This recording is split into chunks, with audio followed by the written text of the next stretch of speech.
Hey guys, welcome back to my channel. Hope you're good. Just back from the gym, just did some mobility and some cardio. But today's video, we are talking about my favorite ab workouts. My go-to core and ab training that I do with my core workout. It always rotates. So these that I'm going to show you in the video are staples that I always have, but I try and change it and mix it up and play around with it so it's not too boring. Keeps it more interesting. Just like the arm workout I did, I'm going to show you individually what I do and explain a little bit of why I do them. However, when I do abs, I tend to do them as a giant set. So I'll probably do about 3 sets and giant sets of each for about 12 to 15 reps or 12 reps. You want to keep it simple. It's just to keep the intensity on training my abs.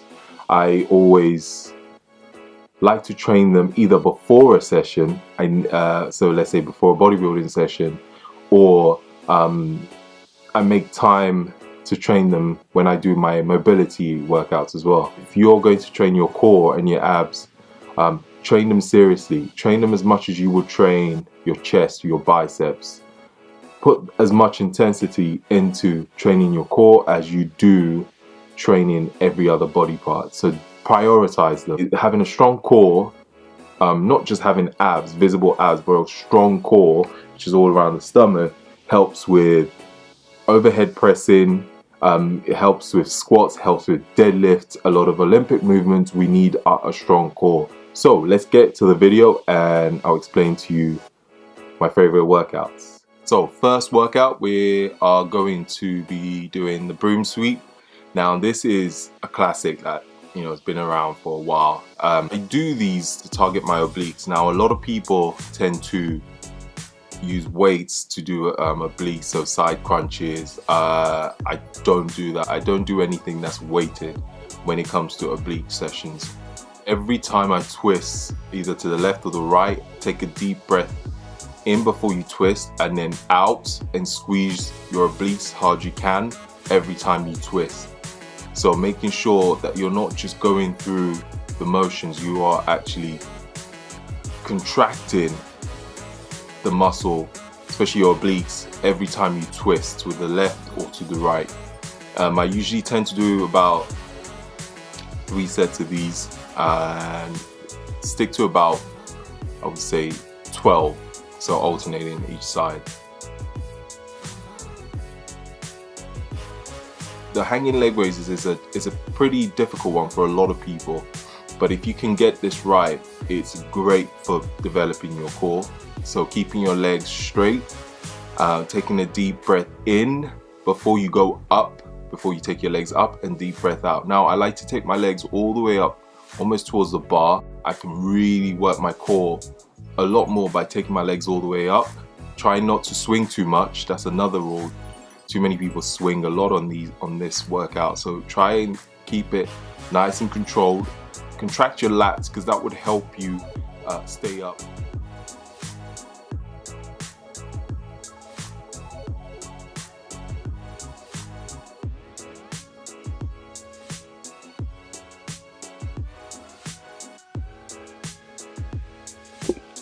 So next we have same thing again, hanging leg raises, but this time with your knees tucked, knees bent.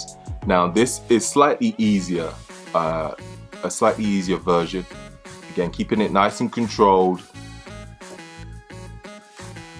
Focus on your breathing. Out when you go up, in when you come down. Simple. Now a great alternative to these two, if you can't hang off the bar, is doing them on the mat to start. So same thing, straight leg raises and knees bent leg raises. Those can be done on the mat if you struggle with hanging off a bar. We have the barbell rollout. It is very similar to a stability ball rollout on your knees and the ab wheel rollout, but I like to use the barbell. So when you roll the bar all the way out, take a deep breath out, and when you roll the bar in, take a deep breath in.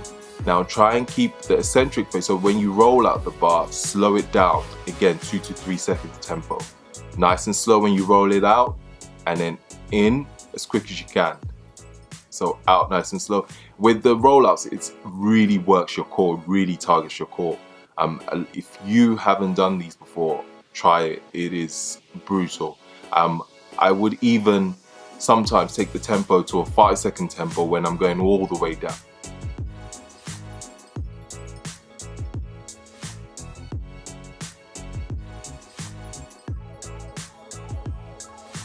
Okay, so next we have the rings pike. Now this one is again a difficult one, but it really is one of my favorites when it comes to working my core and my abs as well.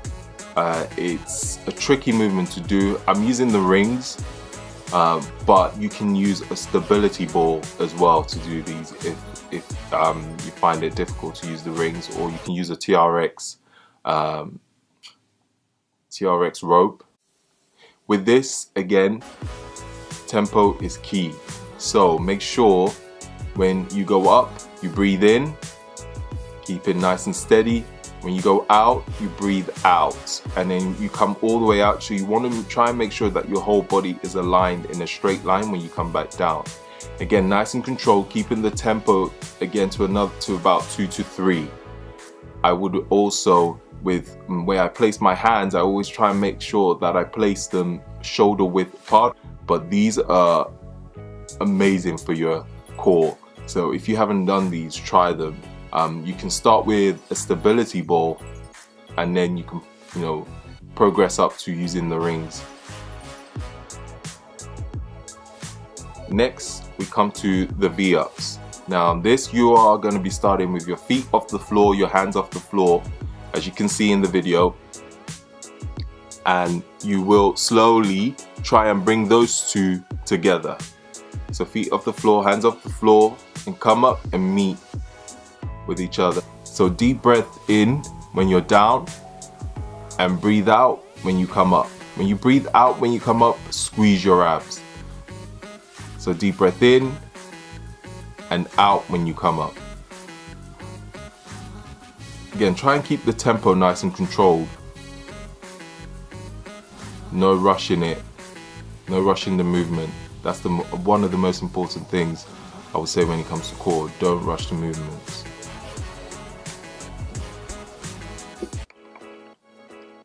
So the next one is a strange one. I actually don't know the name for it, so I just call it the V-up seesaw. This one, again, you start with, if you notice how I started in the beginning, crunched up almost into a ball, and then you open up and out into the V-up position as you you saw before. So feet off the floor, hands behind you off the floor as well, and you almost do you're almost going to be rocking back and forth without touching the floor, without your legs, feet touching the floor and your hands. So you're just in a rocking position. As you can see, my abs are continuously contracted throughout the movement. So you're almost trying to stay on your glutes and your lower back as you rock back and forth. Again, this one you have to be careful. It is quite difficult to get right. It's one that I'm actually still learning to really get right. But again, I dare you to do these and your abs will be sore, insanely sore. And these are great also for your lower back. So again, 12 to 15 reps. Try and keep it nice and controlled. Don't rush it. It's not a race.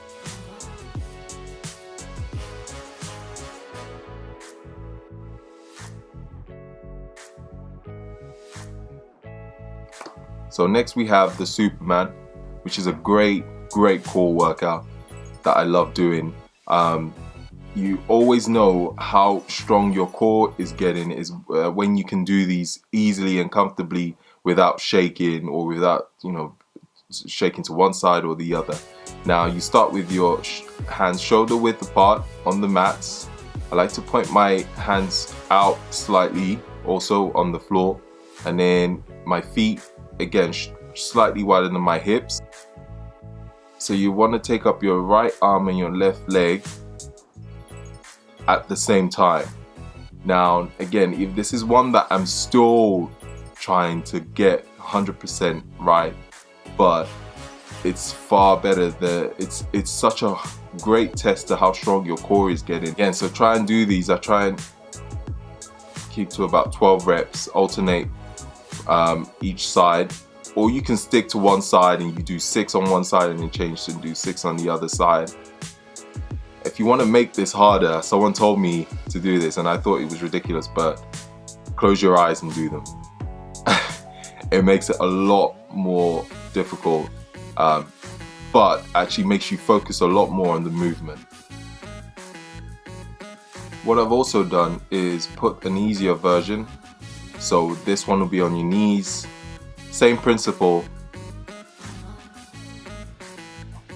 And then when you can really get the hang of it on the easier version, you can progress up to the harder version. So the Superman.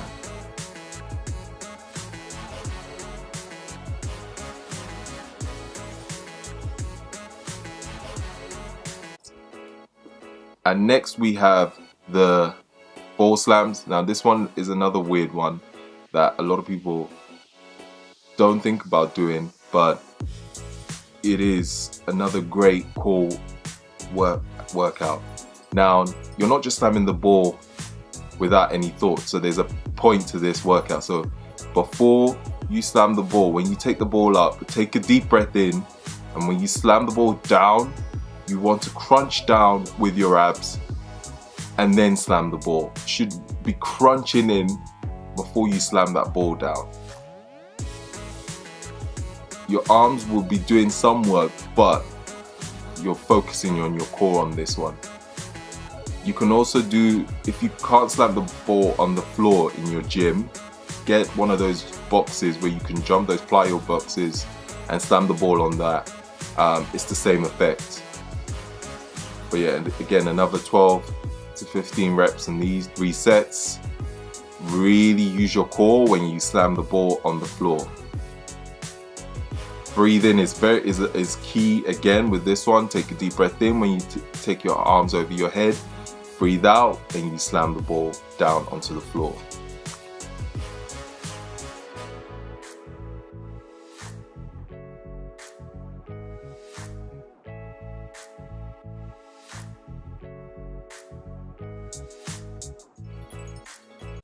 So there you have it. Before I sign off, just again reiterate the point of it's not a race when you're training your core. Intensity, yes, but time under tension is very important when you train your core and your abs. Train them just as hard as you will train every body part, so remember that. Play around with the tempo, 2 seconds, 3 seconds of the eccentric phase of all the movements. Focus on breathing when it comes to training your core. That's another one that's very important. And finally, if you're finding certain movements difficult, I suggest, start with an easier version, as I've explained on some of the workouts, and then build up to a more difficult, the more challenging part of the workout. So don't, try and force certain movements if it doesn't feel right. If you have lower back pain when you're doing certain of the workouts, some of it will be discomfort, and that's to be expected. So just remember that. It just means you need to do more core workout actually to improve on your lower back, and maybe add some lower back work, some posterior chain work. So glute ham raises are great, and glute bridges. I hope you guys found some of this info useful into how I approach my core training. Leave a comment of any questions you have, and I'll be glad to answer any of them, because I'm sure I probably forgot a few things. Thank you for subscribing. If you haven't subscribed already, don't forget to do so. And looking forward to bringing out more videos and getting more comfortable in front of the camera. Thank you all for watching. Till next time, peace out.